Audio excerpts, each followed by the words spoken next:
Hello everybody, I'm Captain JK. I'm here making videos regarding mostly aviation and sometimes things that I enjoy doing as a hobby, and I'm flying Boeing 787 as a captain.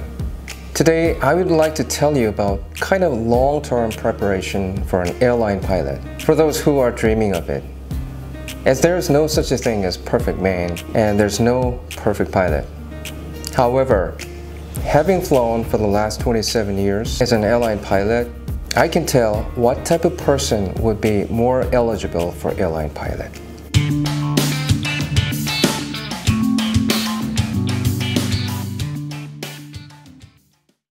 Lots of pilots are giving you how to become an airline pilot, like coming up with the requirements to get accepted to airline companies, required licenses, flight experiences, the ways to get qualified to apply. Yes, they are very important to know, of course. And I also have a plan to give you that sometime soon.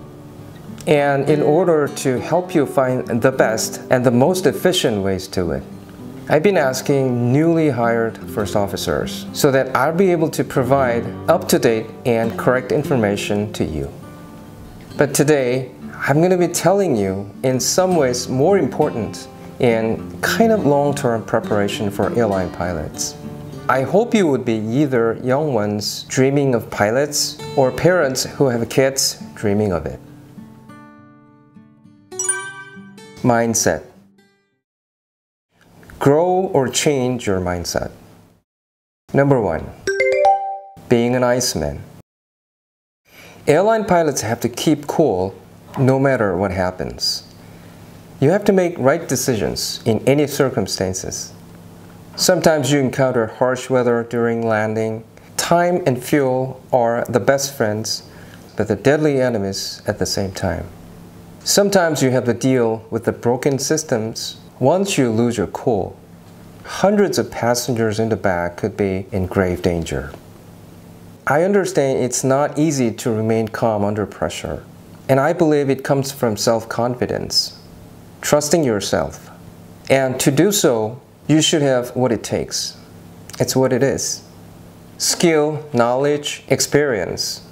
If you tend to panic easily, try to fix it no matter how long it takes.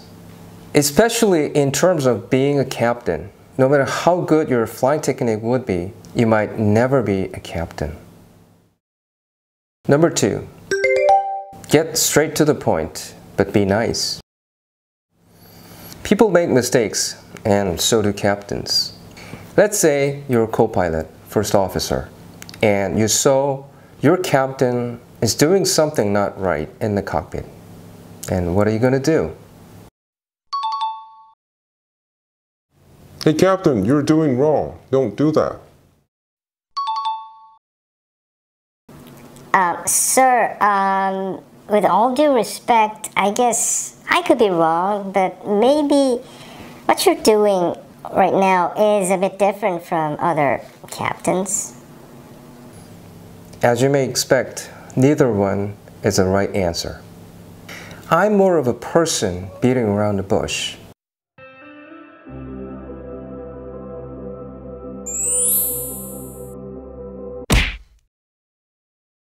And it was only after I became a first officer that I realized that it holding me back from me progressing as a professional pilot.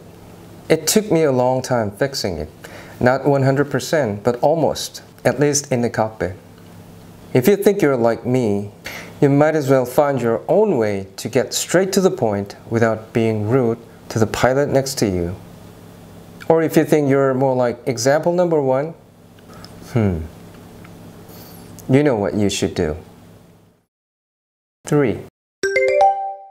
Being neutral. The final goal in this field is being a captain, a commander, right? You don't want to end up first officer forever. But I've seen quite many pilots fail to upgrade to captain. There may be lots of reasons for that, but I happen to find something in common among those people.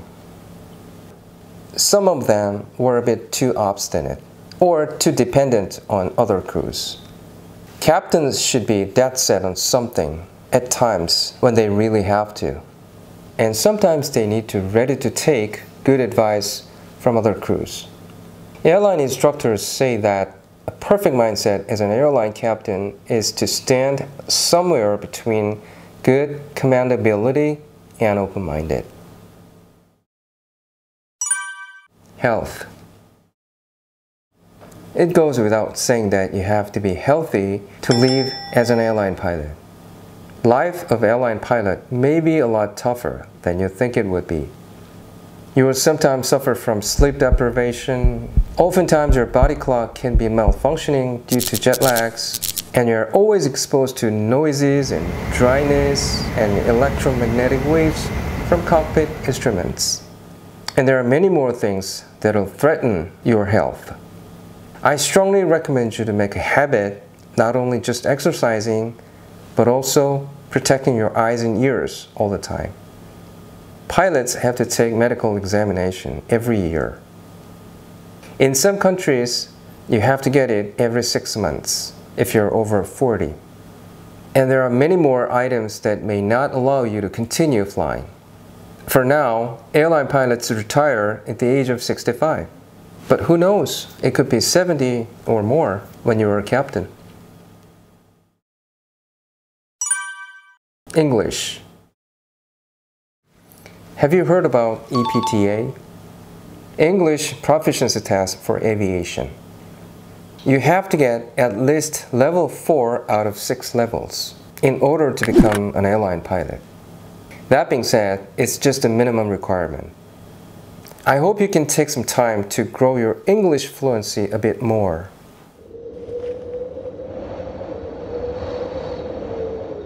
This is also a matter of confidence.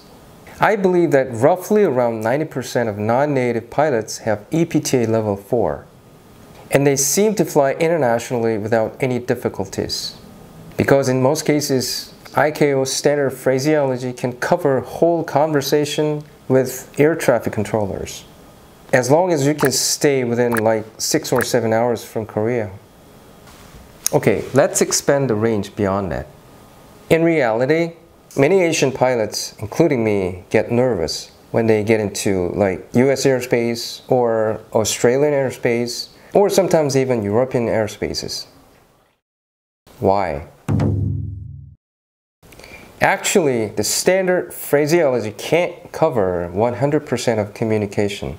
So, even non-native controllers and pilots sometimes have to use plain English quite a bit, putting aside the urgent situations. But they are mostly pretty simple and easy and short ones.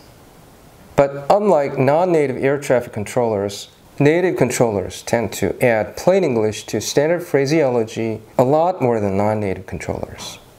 And this time, they're faster, longer, and sometimes hard to pick up.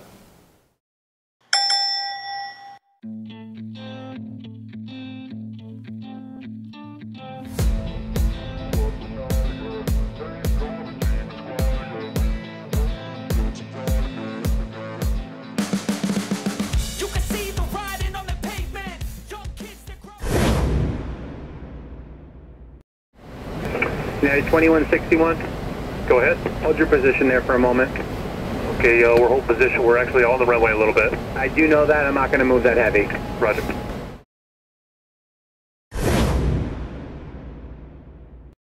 United 164 Delta Heavy. There's no room behind that UPS there at all? If you can move forward like 20 or 30 feet, we could probably squeeze in there for United 164 Delta Heavy. All right, I don't think you can do that, but all right.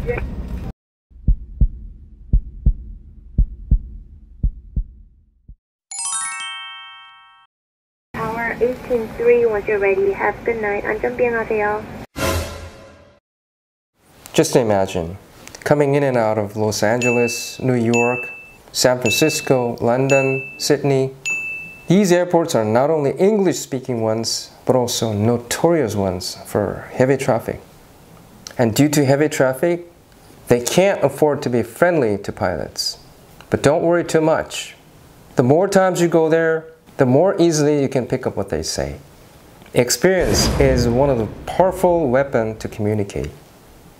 I'm telling this as an option for you to consider growing your English fluency to get yourself more confident. And that's why I'm still practicing English speaking and listening. Okay, today I've talked about long-term preparation to become an airline pilot. And this is my personal advice coming out of my flying career. But I hope you consider trying those things unless you're standing right short of being an airline pilot. Thank you for watching and see you in my next video. Bye-bye. United 2161. Go ahead. Hold your position there for a moment. Okay, we're holding position. We're actually on the runway a little bit. I do know that. I'm not going to move that heavy. Roger. United 164 Delta Heavy. There's no room behind that UPS there at all? If you can move forward like 20 or 30 feet, we could probably squeeze in there for United 164 Delta Heavy. All right, I don't think you can do that, but all right.